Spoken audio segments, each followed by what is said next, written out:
बिस्मिल्लाहिर्रहमानिर्रहीम मौला या सल्ली वसल्लिम दाइमन अबदा अला हबीबिका खैरिल खल्की कुल्लिहिमी। नाज़रीन इकराम, मिनहाज रमज़ान की ये खुसूसी ट्रांसमिशन और उसमें आदाब नात के प्रोग्राम के साथ सरवर हुसैन नक्शबंदी हाजिर खिदमत है। हज़रत हसान बिन साबित नात रिसर्च सेंटर, मिनहाज यूनिवर्सिटी और मिनहाज टीवी के बाहमी ताउन से आदाब नात के उन्वान से पहली बार ये प्रोग्राम पेश किया जा रहा है हमारे बच्चों के लिए, नौजवानों के लिए जो नात से मुंसलिक हैं, जो नात से ताल्लुक़ रखते हैं, नात को पढ़ना, लिखना और सुनना जिनका शौक़ है, उनको आदाब के तकाज़ों से हम आहंग करने के लिए और उसकी बुनियादी जिहाद से आगाह करने के लिए इस प्रोग्राम को ख़ास तौर पे तरतीब दिया गया है। आज का हमारा मौज़ू बहुत अहम है और मेरा ये ख़्याल है और मैं ये समझता हूँ कि ज़िंदगी की जितनी भी जिहतें हैं और जितने भी हवाले हैं, उसमें कोई भी चीज़ अगर सबसे बुनियादी अहमियत रखती है तो वो तरबियत है। तरबियत का अमल इंसान की के शऊर और उसके मिज़ाज को निखारता और सँवारता है और ये तरबियत अ, आप किसी की खिदमत में हाज़िर होकर भी हासिल कर सकते हैं, उसके अफ़कार व तालीमात से भी आप हासिल कर सकते हैं। और इसकी भी बहुत सारी जिहतें हो सकती हैं कि तरबियत के लिए फ़िज़िकली कहीं जाना ही ज़रूरी है कि या उसके कुछ और भी तकाज़े हो सकते हैं कि उससे भी इंसान मुस्तफ़ीद होकर इस अमल से गुज़र सकता है। लेकिन बहरहाल तरबियत किसी भी फ़न की तरोीज में, उसमें तरक्की के लिए, उसमें पहला कदम रखने के लिए मैं समझता हूँ कि सबसे बुनियादी ज़रूरत है। और आज हमारी खुशबख्ती है कि इस अहम मौज़ू पर बात करने के लिए हमारे मुल्क के बहुत ही मुमताज़ और मोहतरम मज़हबी स्कॉलर, दानिश्वर, उस्ताद जनाब डॉक्टर सईद अहमद सईदी साहब तशरीफ़ फ़रमा हैं शोबा उलूम इस्लामिया पंजाब यूनिवर्सिटी से। अस्सलाम वालेकुम डॉक्टर साहब, बहुत शुक्रिया आपकी तशरीफ़ आवरी का और इंशाअल्लाह हम आपसे आज तरबियत के हवाले से रहनुमाई लेंगे। मुमताज़ और मोहतरम मकबूल सना ख़ान जनाब सुहैब अहमद कादरी साहब भी हमारे साथ तशरीफ़ फ़रमा है, उनको भी खुशामदीद कहते हैं। प्रोग्राम का आगाज़ करते हैं कलाम से। बिस्मिल्लाह अता फ़रमाइए। खुशा वो दिन हरमे पाक की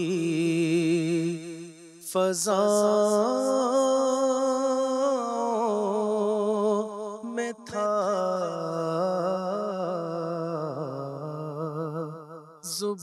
ज़ुबान खामोश थी, दिल मैं गैब इल्तिजाओं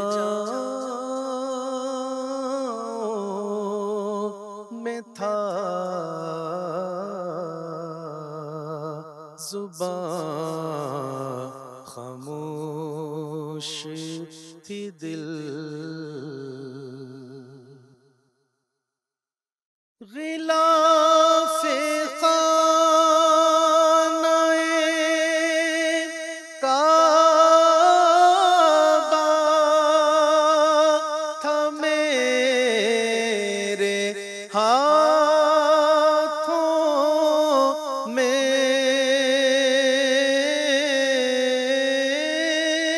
ग़िलाफ़े ख़ानाए काबा था मेरे हाथों में,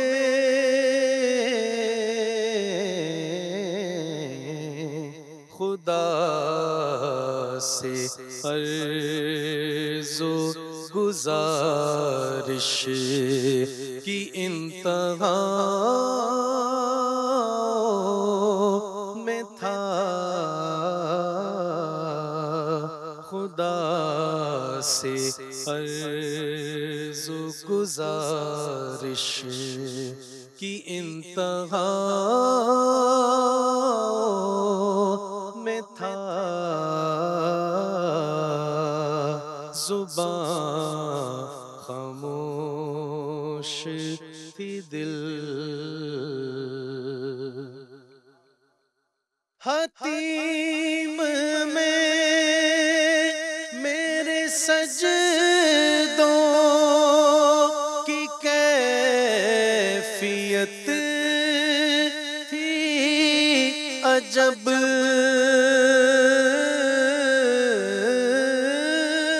हतीम में मेरे सजदों की कैफियत ही अजब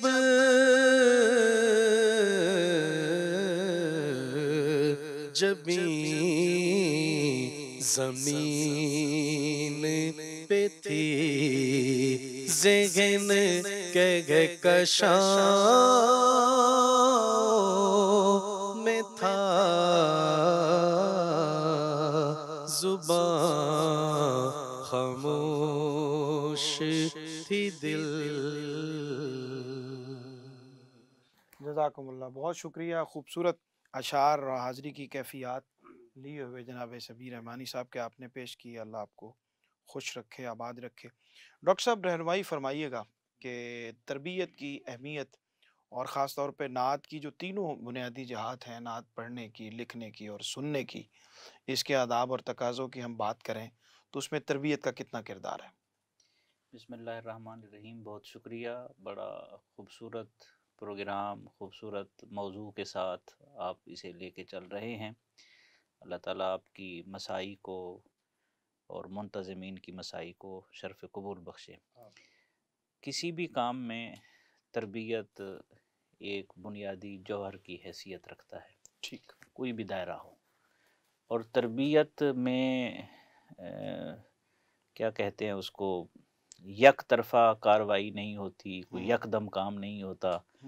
तरबियत के लफ्ज़ से ही ये मफ़हूम निकलता है कि किसी चीज़ को आहिस्ता आहिस्ता मर्तबा कमाल तक पहुँचाना। ठीक, यानी ठीक। ये एक दिन का काम नहीं है, इस पर साल लग सकता है, 2 साल लग सकते हैं, 10 साल लग सकते हैं, 20 साल लग सकते हैं। मुमकिन तौर पर सलाहियत पर डिपेंड करता है। ठीक। अब इस तरबियत के 3-4 दायरे हो सकते हैं।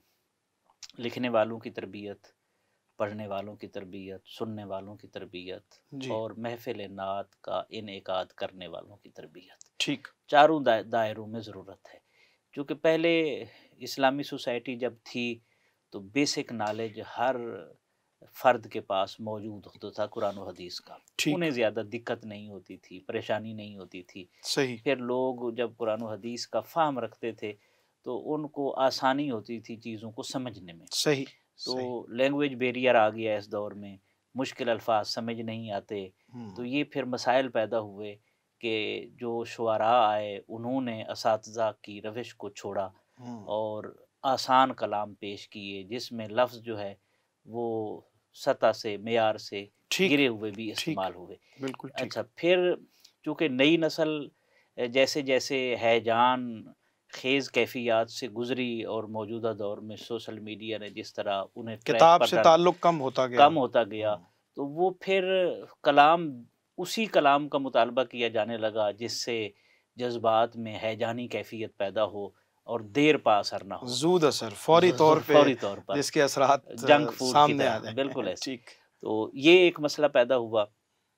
लेकिन मैं समझता हूँ, देखें एक बात बड़ी तय है कि नात पढ़ना, नात सुनना, इसका इंतज़ाम करना, ये रूह की ग़िज़ा है। ठीक। और ठीक। इसका एहतमाम किसी सूरत भी ख़त्म भी नहीं होना चाहिए, कम भी नहीं होना ठीक। चाहिए। ठीक। लेकिन जो कमी रह गई है, उसको ज़रूर देखना चाहिए और वो असलाफ़ से जुड़े रहने में है, सल्फ़ के तरीके से जुड़े रहने में है और जहाँ-जहाँ कोई ख़ामी आ रही है, उस ख़ामी का इज़ाला करने की सूरत में ठीक। हमारी डॉक्टर साहब, एक बस सवाल पैदा होता है जी। यकीनन जब हम तरबियत की बात कर रहे हैं, आपने बहुत अच्छी इब्तदाई तौर पे जो गुफ्तगू अता फ़रमाई। अब चूँकि बहुत तेज़ी का ज़माना आ गया है, ऐसे इलेक्ट्रॉनिक मीडिया और उसके बाद सोशल मीडिया ने ग्लोबलाइज़ हकीकी मानों में कर दिया है दुनिया को। और अब वक़्त ना असातिज़ा के पास है और ना ही बच्चों के पास है, ऐसे इतनी कमी हो गई है ऐसे वक़्त की। बिल्कुल ऐसे। तो ऐसा मुमकिन है कि हम ये जो जदीद ज़राए हैं, इलेक्ट्रॉनिक ज़राए हैं, सोशल मीडिया के ज़राए हैं, क्या वो तरबियत की उस कमी को उस तरह से पूरा कर सकते हैं, जिस तरह से एक बाकायदा ज़ानों तलमुस तय करना और असातिज़ा की खिदमत में जाना, एक जो तब्दीली और तेज़ी आ गई है इस रुझान में, तरबियत किस तरह से मुकम्मल हो सकती है एक शख्स की कि जब फ़िज़िकल जो इंटरैक्शन है वो बहुत कम हो गया है? लेकिन दुनिया तो वर्चुअल सिस्टम पर ऑलरेडी जा चुकी है, और ठीक। कोरोनाई बंदिश की सूरत में तो ये हम देख चुके हैं। सही। गो इसका फ़ायदा 10% है, 20% है, 80% नहीं है, लेकिन सिस्टम चलाने के लिए ज़रूरत महसूस की गई तो ये हुआ। ठीक। तो मेरे ख़्याल में आप जैसे जो असातिज़ा नात ख़ान हैं, इस वक्त नात निगार हैं, लिखते हैं, पढ़ते हैं, एहतमाम करते हैं मुख्तलिफ़ फ़ोरम्स के ऊपर, तो वो अपने आप को सोशल मीडिया पर ले आएँ, अपने पेजेस बनाएँ, अपने जो है बाकी जो सोशल मीडिया के ज़राए हैं, इंस्टाग्राम है, ट्विटर है, इस तरह का फ़ेसबुक है, व्हाट्सएप है, सारे ज़राए इस्तेमाल करें। मौजूदा हालात में जो तकद्दुर एक पैदा हुआ है नात पढ़ने के हवाले से या सुनने के हवाले से या एहतमाम करने के हवाले से, ठीक। उसको साफ करने की ज़रूरत है, और वो किसी को टारगेट न किया जाए। मैं समझता हूँ सही। जब आप किसी को सोशल मीडिया पर टारगेट करते हैं या पर्सनल टारगेट करते हैं, तो उससे इस्लाह नहीं होती, आप फसाद कर रहे होते हैं। अच्छा, मेरे ये इस्लाह का नात के हवाले से पिछले दिनों सोशल मीडिया पे कुछ उलमा की तरफ से, कुछ और भी हजरात की तरफ से जो क्लिप्स वायरल किए गए और लोगों तक पहुंचाए गए, उसमें जो रवैया था, उसमें जो अंदाज था, वो तरबियत का कम और नाराज़गी का ज़्यादा लग रहा था। ऐसे ही। तो ये इसको किस तरह से हम मैनेज करें कि अगर यहाँ से तरबियत करनी है तो फिर उसके लिए हमें उसके एथिक्स और अखलाकियात जो है उनको भी सामने जी, रखना चाहिए। तरबियत के लिए ज़रूरी है कि आप नरमी का पहलू अपनाएं। देखिए ना, मूसा अलैहिस्सलाम और हज़रत हारून अलैहिस्सलाम को भेजा गया फ़िरौन के पास, तो हुक्म हुआ कि नरमी से बात करनी है। ठीक। ठीक है, तो ये तो हमारे अपने बच्चे हैं, पढ़ने वाले, मुसलमान हैं, रसूलुल्लाह सल्लल्लाहु अलैहि वसल्लम से मोहब्बत करते हैं, तो इसीलिए पढ़ते हैं ना, कोई गाने तो नहीं पढ़ रहे हैं ना। ठीक। हाँ, खामी है, गानों की तर्ज पे चले गए, उनको गाइड करने की ज़रूरत है, गाइड उनकी करने की इस्लाह ज़रूरत है। करने की ज़रूरत है, और वो बिल्कुल। वापस आ सकते हैं। जी हाँ। लेकिन अगर हम सख्ती करेंगे, तो वो नात के दायरे से निकल कर, ये ट्रैक छोड़कर किसी और तरफ चले जाएँगे, बिल्कुल ठीक। जहाँ वो इज़्ज़त महसूस करेंगे। तो मेरे ख्याल बिल्कुल ठीक। नाज़रीन इकराम, बहुत अहम मौज़ू है नात के आदाब के तनाज़ुर में तरबियत की अहमियत क्या है और उस तरबियत के तकाज़े क्या हैं और किन-किन जिहात के ऊपर हम तरबियत का ये अमल उसको अपनी मिज़ाज का, तबीयत का हिस्सा बना सकते हैं, नौजवानों को किस तरह से गाइड कर सकते हैं। ये हमारी इब्तिदाई गुफ्तगू थी, वापस आते हैं तो इंशाअल्लाह इसके कुछ और पहलुओं पे अहम पहलुओं पे इंशाअल्लाह मज़ीद बात करते हैं। हमारे साथ रहिए, मिलते हैं एक छोटे से वक्फे के बाद।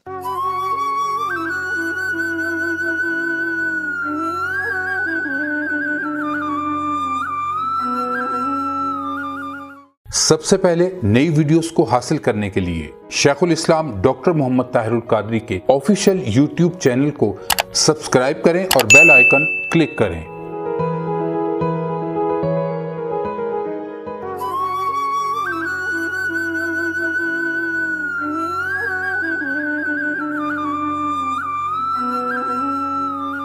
जी, खुशामदीद कहते हैं नाज़रीन इकराम आपको ब्रेक के बाद।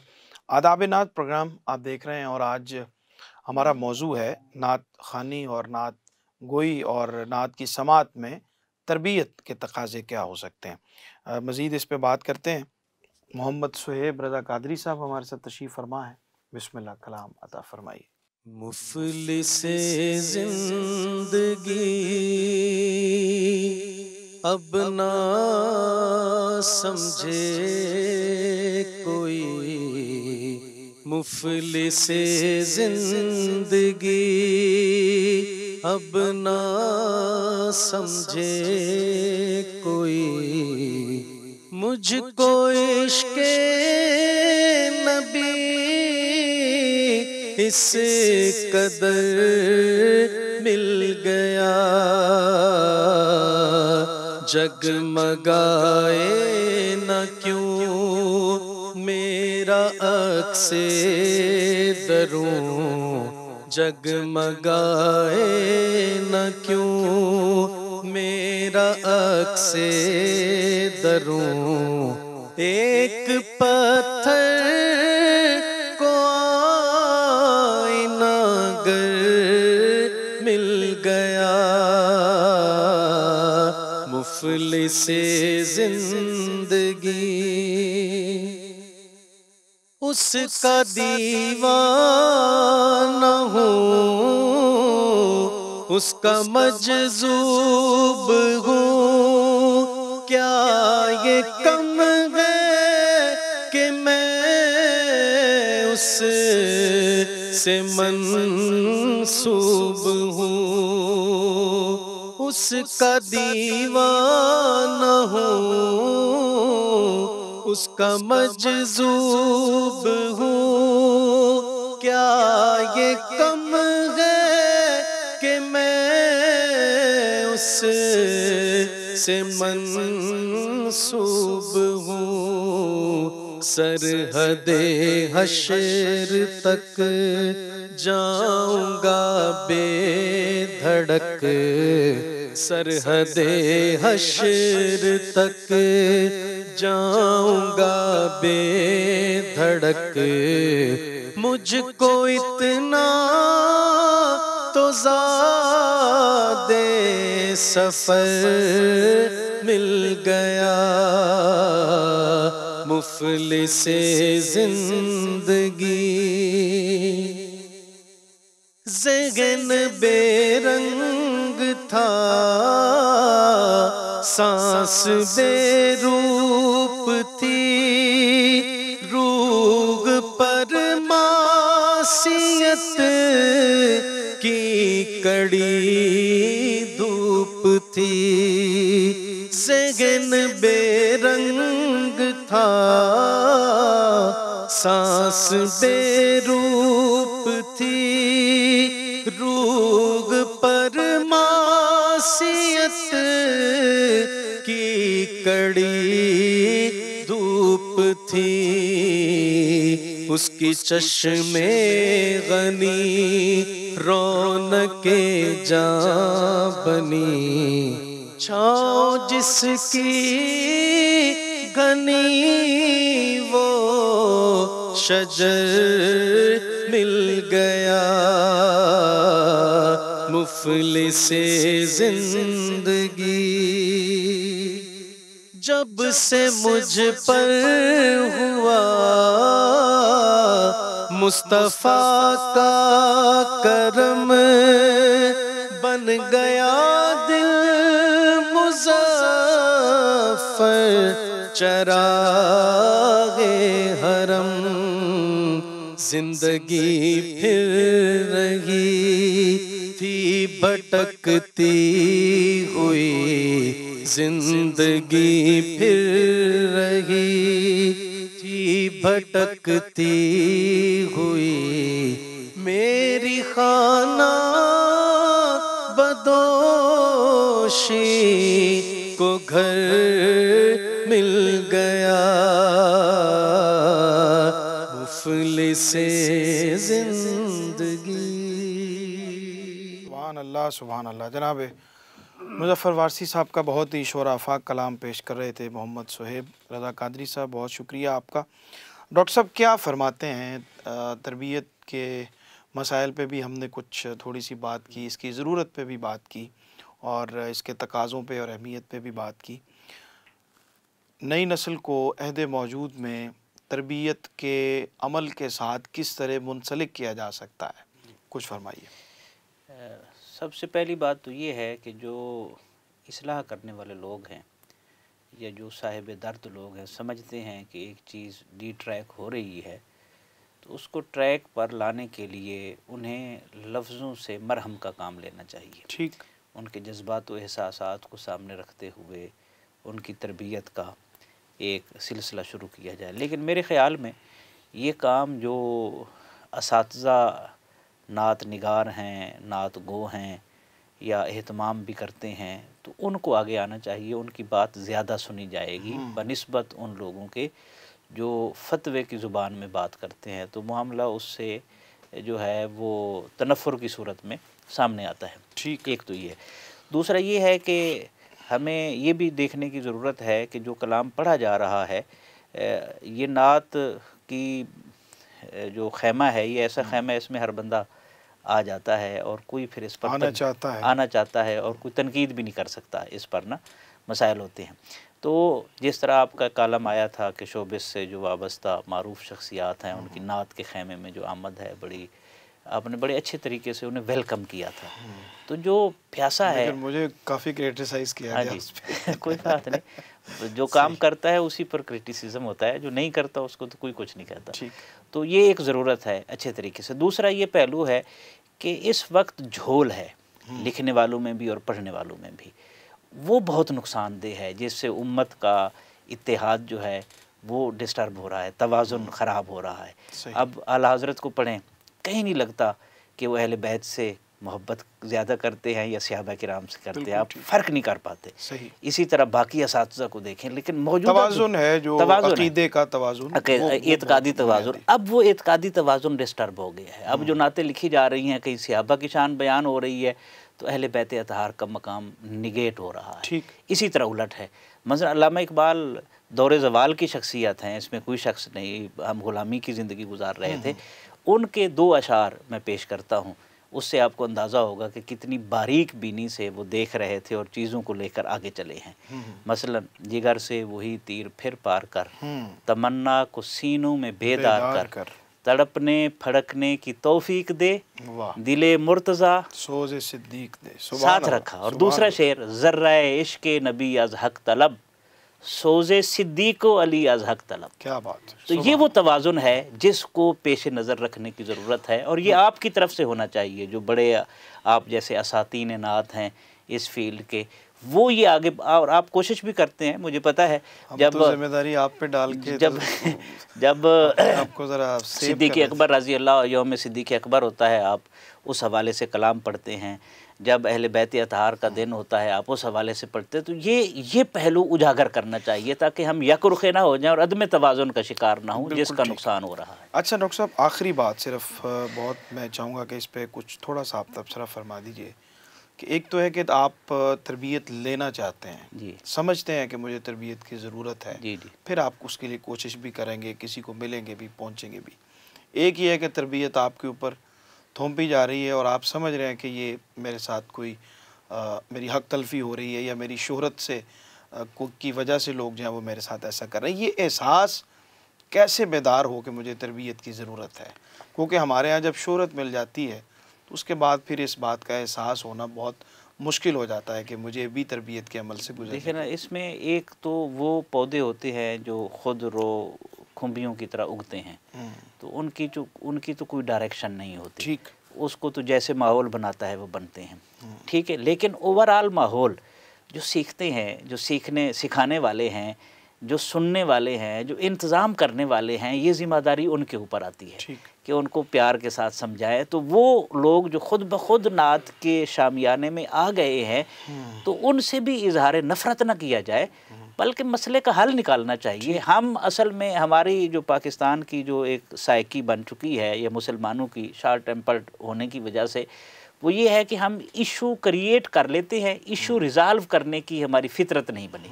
तो जब तक हम इशू रिज़ॉल्व करने वाला मिजाज नहीं बनाएंगे, तो उस वक्त तक मसाइल जो है वो इसी तरह उलझे रहेंगे और हम एक दूसरे को तानो तशनीह का निशाना बनाते रहेंगे। बहुत शुक्रिया डॉक्टर साहब, आपकी तशरीफ़ आवरी का, आपकी रहनुमाई का, और बहुत खूबसूरत बातें आपसे हुई। मोहम्मद सोहेब रज़ा कादरी, आपका बेहद शुक्रिया, आप भी तशरीफ़ फरमा हुए। आज की जो गुफ्तगू है वो बहुत बुनियादी नोयत की है। मैं समझता हूँ आदाब नात के हवाले से तरबियत की अहमियत, और साहिबान तरबियत को भी चाहिए कि वो अपना क़िबला उस अंदाज से दुरुस्त करें कि लोगों को पहले अपने करीब करें और उसके बाद उनकी तरबियत करें। और जो तरबियत किस तरह से, हमने ये सवाल पैदा किया कि तरबियत किस तरह से इंसान महसूस करे कि मुझे इसकी ज़रूरत है। जब शोहरत मिल जाती है, लोगों की तरफ से अप्रिसिएशन आती है, तो फिर तरबियत से इंसान समझता है कि मुझे शायद उसकी ज़रूरत नहीं रही, या उसमें हिचकिचाहट महसूस करता है। वो एक जो नफसानी इंसान की एक मिजाज बन जाता है कि अब मुझे तरबियत कहाँ से मैं लेने जाऊँ। तो ये तमाम तर हवालों में तरबियत करने वालों को और तरबियत लेने वालों दोनों को अपनी ज़ात का मुहासबा करने की ज़रूरत है। और दोनों जब अब अपनी अपनी सतह पे अपना मुहासबा करेंगे, अपनी शख्सियत का, अपने अमाल का, अपनी गुफ्तगू का, अपने काम का जायज़ा लेंगे, तो उनको ख़ुद ब खुद अंदर से वो आवाज़ आएगी। बस जो अंदर की आवाज़ है उसको दबाना नहीं है, बल्कि उसके लिए, उसको हल करने के लिए उसकी आवाज़ को सुनते हुए निकल पड़ना है। और इंशाअल्लाह उससे माहौल ज़रूर बदलेगा। अभी डॉक्टर साहब बात कर रहे थे कि हम मसाइल का ज़िक्र करते हैं, लेकिन ये प्रोग्राम इसमें हमने सिर्फ मसाइल को ही उजागर नहीं किया बल्कि उनके हल की तरफ पेशकदमी है उसको भी सामने रखा है कि अपने मेहमानों से ना सिर्फ हम मसाइल और उसकी वजूहात को जानें बल्कि उसके लिए क्या क्या ऐसे अवामिल हैं कि जिनसे उन मसाइल को और उन वजूहात को हल किया जा सकता है। आपका बेहद शुक्रिया। और डॉक्टर साहब की मौजूदगी और मोहम्मद सुहेब रज़ा साहब भी तशरीफ़ फरमा, एक छोटी बहर की अगर आप इजाज़त दें तो नात के मैं भी पेश करने की सआदत हासिल करूं। लोग जो उनके गीत गाते हैं, लोग जो उनके गीत गाते हैं, अज़मतें बेशुमार पाते हैं, दिल को भाता नहीं कोई मंजर, दिल को भाता नहीं कोई मंजर, जब मदीने से लौट आते हैं और बांध रखा है मैंने रखते सफर, बांध रखा है मैंने रखते सफर, देखें सरकार कब बुलाते हैं, देखें सरकार कब बुलाते हैं। आओ सरवर चले मदीने को, आओ सरवर चले मदीने को, नात सरकार को सुनाते हैं, देखें सरकार कब बुलाते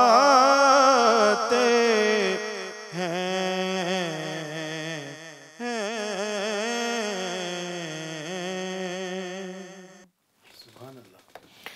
बहुत शुक्रिया नाज़रीन इकराम, आदाब नात के इस प्रोग्राम से इजाज़त दीजिए। इंशाअल्लाह आपसे फिर एक नए प्रोग्राम में नए मेहमानों के साथ मुलाकात होगी। इजाज़त दीजिए, अल्लाह के पास।